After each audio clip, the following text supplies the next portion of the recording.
15 വർഷമായി ബി.ജെ.പി ഭരിക്കുന്ന ഹിന്ദി ഹൃദയഭൂവിലെ 3 സംസ്ഥാനങ്ങൾ കോൺഗ്രസ് പിടിച്ചെടുത്തതിന് പിന്നാലെയാണ് മധ്യപ്രദേശിലെ മുൻ എംഎൽഎമാർ ഉൾപ്പെടെയുള്ള ബി.ജെ.പി നേതാക്കൾ കോൺഗ്രസിലേക്ക് ചേക്കേറുന്നത്.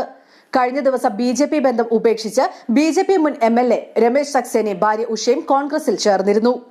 താൻ ബി.ജെ.പിയുടെ കൂടെ ആയിരുന്നുവെങ്കിലും മനസ്സ് എന്നും കോൺഗ്രസിനൊപ്പം ആയിരുന്നുവെന്നാണ് സക്സേന വ്യക്തമാക്കിയത്. ഞാനും എന്റെ ഭാര്യയും മറ്റു നേതാക്കളും കോൺഗ്രസിൽ ചേർന്നു. കമൽനാഥ് സർക്കാരിന്റെ പ്രവർത്തനങ്ങളിൽ പ്രചോദനം ഉൾക്കൊണ്ടാണ് താൻ കോൺഗ്രസിൽ ചേരാനുള്ള തീരുമാനം എടുത്തതെന്നാണ് രമേശ് സക്സേന വ്യക്തമാക്കിയത്. വരും ദിവസങ്ങളിൽ കൂടുതൽ ബി.ജെ.പി എംഎൽഎമാർ കോൺഗ്രസിൽ ചേരുമെന്ന് മധ്യപ്രദേശ് മുഖ്യമന്ത്രി കമൽനാഥ് വ്യക്തമാക്കി.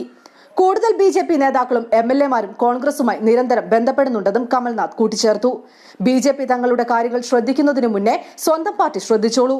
ഞാൻ പറഞ്ഞത് എന്താണെന്ന് ബി.ജെ.പി നേതാക്കൾക്ക് മനസ്സിലായി കാണുമെന്ന് വിശ്വസിക്കുന്നു. ബി.ജെ.പി പാളയത്തിൽ നിന്ന് കോൺഗ്രസിലേക്ക് എത്തിയ എംഎൽഎമാർ ഉൾപ്പെടെയുള്ള നേതാക്കൾക്ക് സ്വീകരണം നൽകുന്ന ചടങ്ങിൽ സംസാരിക്കുകയായിരുന്നു കമൽനാഥ്.